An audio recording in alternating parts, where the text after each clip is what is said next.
भदंत राहुल बोधी ने महाबोधि महाविहार मुक्ति मोर्चा कामयाबी के लिए डॉक्टर रामदास अठावले को बधाई दी। मुंबई के उपनगर चेंबूर तिलक नगर सर्वोदय बुद्ध विहार से सीएन न्यूज चैनल के कार्यकारी संपादक और मुंबई के वरिष्ठ पत्रकार कपिल देव खरवार की रिपोर्ट। बोधगया का महाबोधि महाविहार की मुक्ति के लिए केंद्रीय सामाजिक न्याय व अधिकारिता राज्य मंत्री रामदास अठावले के प्रयास से गत 14 अक्टूबर को मेट्रो सिनेमा से आजाद मैदान तक निकाला गया। मोर्चे की भारी कामयाबी के लिए भदंत राहुल बोधी महाथेरो अध्यक्ष अखिल भारतीय भिक्षु संघ बोधगया उनसे तिलक नगर सर्वोदय बुद्ध विहार में केंद्रीय सामाजिक न्याय व अधिकारिता राज्य मंत्री रामदास अठावले के बारे में हमारे कार्यकारी संपादक कपिल देव खरवार से बातचीत के दौरान क्या कहा, आपको भी यह सुनना चाहिए। नमस्कार। हमारे चैनल के दर्शक देख रहे हैं भदंत राहुल बोधी जी को चेंबूर, मुंबई का उपनगर चेंबूर का तिलक नगर है। तिलक नगर में विपासना केंद्र है, बौद्ध विहार है। और मैं ज़्यादा कुछ आपके बारे में परिचय नहीं दूंगा चैनल के दर्शकों को। मैं स्वयं चाहता हूं कि भदंत जी हमारे चैनल के दर्शकों को अपना परिचय भी दें और महाबोधि महाविहार बोधगया के मुक्ति के लिए 14 अक्टूबर को आज़ाद मैदान में बहुत बड़ा सा एक भव्य मोर्चा एक दिवसीय निकाला गया था।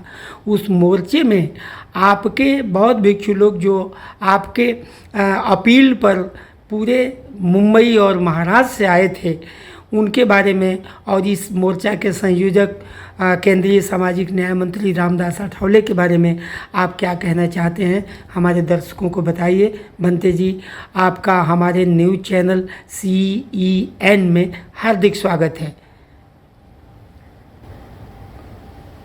आपके न्यूज़ चैनल का हम समर्थन करते हैं कि जो अच्छी न्यूज़ समाज में आप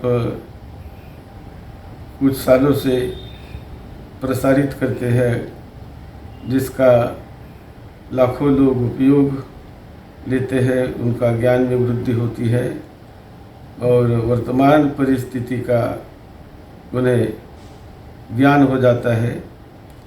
अभी बोधगया महाविहार मुक्ति के लिए इस साल सारे भारत वर्ष में जगह जगह पर लोगों में बड़ी जागृति निर्माण की गई कि बोधगया का महाबोधि टेम्पल, महाबोधि बुद्ध विहार, ये बौद्धों के ही हाथों में होना चाहिए।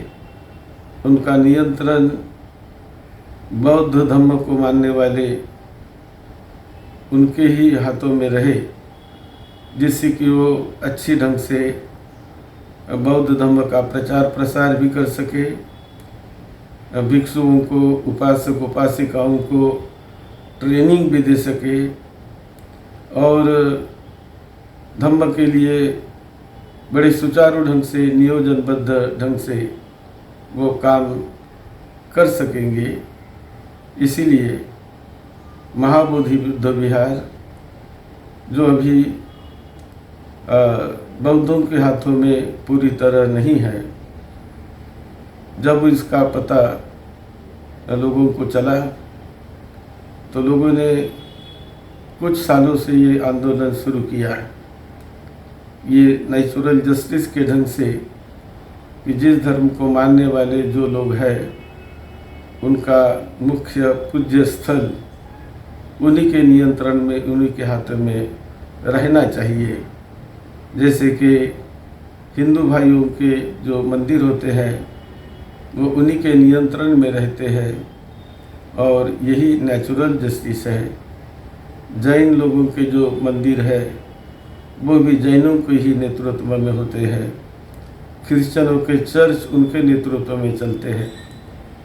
इसी प्रकार बौद्धों का जो मूल महाबुद्ध विहार, ये भी बौद्ध भिक्षु संघ, बौद्ध समाज के नेतृत्व में चले तो ये बहुत अच्छी बात है। वो यदि नहीं चले तो ये एक प्रकार का अन्याय है, ऐसा हम समझते हैं। तो इसीलिए इस बार मुंबई में एक विराट आंदोलन किया गया। मुंबई के आज़ाद मैदान में केंद्रीय सामाजिक न्याय मंत्री आठवले साहब, इनके नेतृत्व में सभी पार्टियों में काम करने वाले जो बौद्ध नेता लोग हैं वो सभी लोग इकट्ठे आए। कांग्रेस में काम करने वाले, बीजेपी में काम करने वाले और राष्ट्रवादी में काम करने वाले, शिवसेना में काम करने वाले, जो महाराष्ट्र में जो एक जागरूक लोग, पढ़े लिखे नेता लोग हैं, उन्होंने कुछ एक दो महीने से प्रयास करके इसे अच्छा बनाने का प्रयास किया और बहुत ही उत्साह से लोग आज़ाद मैदान में इस प्रश्न के लिए महाराष्ट्र भर से लोग आए, बाहर से भी लोग आए, अन्य स्टेट से भी, और बहुत ही यशस्वी ऐसा वो आंदोलन रहा। उसकी न्यूज़ जहाँ वहाँ वर्तमान पत्रों में भी गई, न्यूज़ चैनलों पर भी गई और एक जागृति निर्माण हो गई। और ये बड़ा अच्छा प्रयास रहा कि महाबोधि बुद्ध विहार ये बौद्धों के हाथों में आना चाहिए। इसलिए जो सामान्य लोग, बौद्ध अनुयायी, बौद्ध उपासक उपासिकाएँ, वो बड़े श्रद्धा से और बड़े विनम्रता से इसकी मांग कर रहे हैं। हम भी मांग कर रहे हैं। हम भी कई बार हमने पत्र लिखे हैं और उनके लिए हमारा भी प्रयास है। लेकिन देने वाली जो शक्ति है, देने वाली जो एजेंसी है, वो है या तो सेंट्रल गवर्नमेंट, वो इस पर निर्णय ले सकते हैं, या बिहार सरकार, बिहार गवर्नमेंट। तो बिहार गवर्नमेंट अभी तो इलेक्शन के मूड में है। अभी वहाँ पर इलेक्शन होने वाला है बिहार में, तो सभी लोग उसी के तैयारी में लगे हैं। उसका ही अभी बहुत जोर चल रहा है। और उसके बाद या इस समय भी मतलब विचार तो किया जा सकता है, क्योंकि वहाँ जो BCT एक्ट जो है 1949 का बनाया हुआ, तो वो एक्ट निरस्त करना चाहिए, क्योंकि उस समय भारत स्वतंत्र नहीं था, पराधीन था, और अंग्रेज़ों के काल में वो एक्ट बना। और जब भारत देश स्वतंत्र होने के बाद भारतीय संविधान 1950 से जो अमल में आया, और तब से जो कुछ भी पुराने कायदे थे उन्हें निरस्त किया गया, उन्हें ख़त्म किया गया। और आज का जो हमारा आधुनिक भारत, वो डॉक्टर बाबा साहब अम्बेडकर जी ने बनाए हुए संविधान के तहत चलता है। नए कानून है, नई नीति है, और हम चाहते हैं कि जैसे संविधान लागू हुआ उसी वक्त वो पुराना कानून तो वही डिलीट हो गया, रद्द हो गया, और रद्द होना चाहिए, लेकिन उन्हें रद्द नहीं किए, वैसे ही वो लागू रहा, उस पर ज़्यादा ध्यान नहीं दिया गया और ऐसे ही वो चलते रहा। तो उसे बदलना यानी उसको निरस्त करना और आधुनिक भारत के संविधान के मुताबिक, जो कि जिनका उनका जो धर्म है, उस धर्म के मुख्य मंदिर, मुख्य टेम्पल, वो उन्हीं के हाथों में होने चाहिए। ये तो सर्वसामान्य बात है जी। तो हमारी जो मांग है वो कहीं नई नहीं है। हमारी मांग है कि जो समाज, जो लाखों लोग, करोड़ों लोग आज बुद्ध धर्म को मानकर अपना जीवन बिता रहे हैं, सुबह शाम बुद्ध का स्मरण करते हैं, बुद्ध वंदना कहते हैं, बुद्ध परित्राण पाठ करते हैं, धम्म देशना और धम्म के रास्ते पर चलते हैं, तो उनका जो पूज्य भाजन और मुख्य जो आधार है वो है तथागत भगवान बुद्ध। जी। और तथागत भगवान बुद्ध को वहाँ बोध गया के वृक्ष के नीचे, बोधि वृक्ष के नीचे ज्ञान की प्राप्ति हुई और वो ज्ञान उन्होंने भारत भर फैलाने का प्रयास किया। आज विश्व में कई देशों में बुद्ध धम्म को मानने वाले करोड़ों की तादाद में लोग हैं। तो इसलिए ये सभी लोगों की मांग है। हर दिन वहाँ पर देश विदेश की बहुत बड़ी बड़ी पार्टियाँ वहाँ पर आती है और आकर वो जब देखते हैं कि उसका जो संचालन ठीक से नहीं है और वहाँ पर जो ठीक से वंदना प्रार्थना होनी चाहिए, उसका अनुशासन ठीक से होना चाहिए, देश विदेश के लोग आकर जब वो दर्शन लेते हैं बड़े भाविक होकर, बहुत प्रसन्न होकर, वो बड़े सरल हृदय से भक्ति भाव से दान भी देते हैं, चाहते कि इसमें सुधार होना चाहिए जी। तो वो नहीं हो रहा क्योंकि उनका नियंत्रण अबौद्धों के हाथों में होने के कारण वो नहीं हो रहा है। जी, ऐसा कह सकते हैं समुचित विकास, जो उचित जो होना चाहिए विकास वो नहीं हो पा रहा है। हाँ, ये इस आंदोलन के बाद क्या अभी तक नतीजा सामने आया कि केंद्र सरकार और यहाँ महाराष्ट्र की सरकार का क्या जवाब आया इस दिशा में? क्या कहेंगे आप? हमने प्रयास तो किया है, कर ही रहे हैं जी। जवाब तो अभी तक मतलब जो मेल मुलाकात होती है तो हाँ हम करेंगे, इसी प्रकार का आश्वासन दिया जाता है। हम चाहते हैं कि महाराष्ट्र के हमारे मुख्यमंत्री श्री देवेंद्र फडणवीस जी ये भी इस पर ध्यान दें, क्योंकि महाराष्ट्र में बौद्धों की संख्या अधिक है। यहाँ से लाखों लोग वहाँ दर्शन के लिए जाते रहते हैं।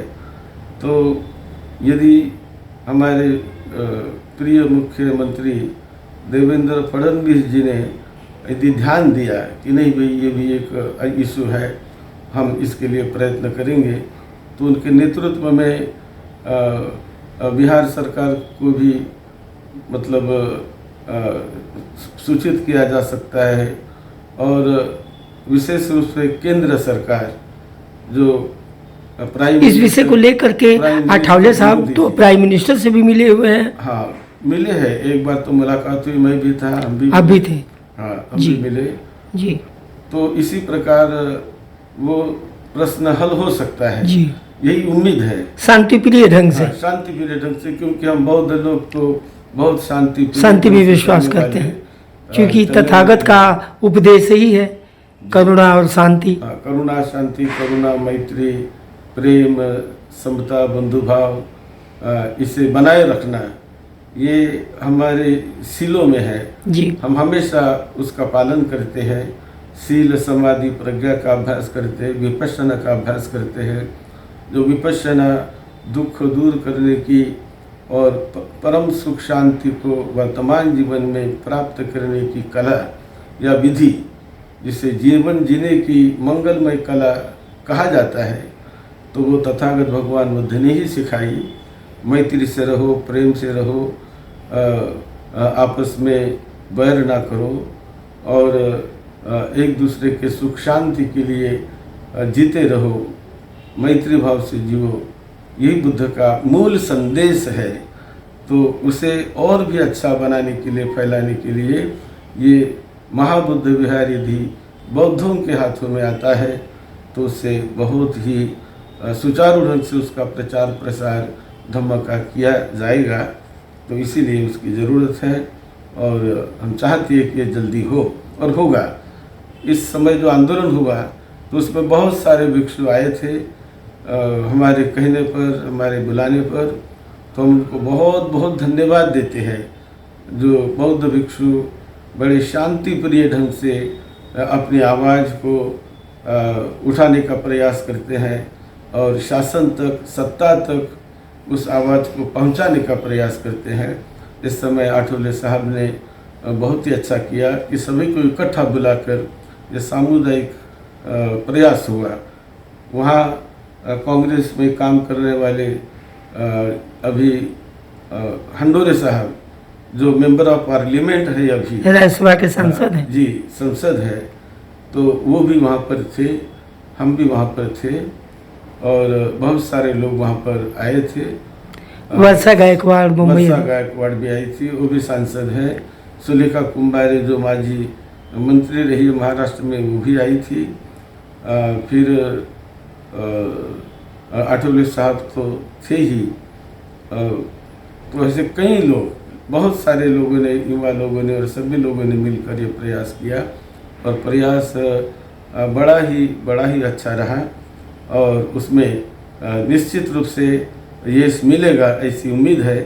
अभी प्राइम मिनिस्टर भी बहुत बिजी है इलेक्शन के कामों में, विशेष रूप से बिहार में जो इलेक्शन चल रहा है और इसमें ये आ गया, तो हम उम्मीद करते हैं कि इसको गति मिलेगी। मैं आपके CEN चैनल जो 10वां साल पूरा किया है, 10वां साल तो किन पूरा- शब्दों में बधाई देंगे? तो उनको मैं बधाई देता हूँ कि 10 साल पूरे करना। ये जी, राज पांडे संपादक हैं। हाँ, तो राज पांडे संपादक, तो हमें इतना कोई पता नहीं चैनल के बारे में आपके, लेकिन ये जो आपने 10 साल पूरे किया, ये बहुत ही अच्छी बात है और ये अच्छा चलते रहे, लोग ज़्यादा से ज़्यादा लोग चैनल से जुड़ते रहे। यही हम मंगल मैत्री आपके लिए करते हैं। आपका मंगल हो। आप कपिल देव इस चैनल को चलाते हैं और आपकी जो टीम है, उन टीम को सभी को धन्यवाद। आप सबका मंगल हो, धम्म की मंगल मैत्री और आशीर्वाद आपके साथ रहे, यही मंगल कामना आपको इस समय देते हैं। और बोध गया के प्रश्नों को आप विशेष रूप से उठा सबसे अधिक हमारे चैनल पर खबर से भी तो बड़ी अच्छी बात है। सबसे अधिक। जी जी, बहुत आपका मंगल हो, सुख शांति मिले। मैं चैनल की तरफ से बहुत बहुत बनते जी आपका आभार प्रकट करता हूँ, इतना समय दिया आपने, इसके लिए नमो बुद्धाय। CEN न्यूज, देश प्रदेश की ताजा तरीन खबरों के लिए CEN न्यूज को सब्सक्राइब करें और रहें पल पल की खबर से हर पल बाखबर।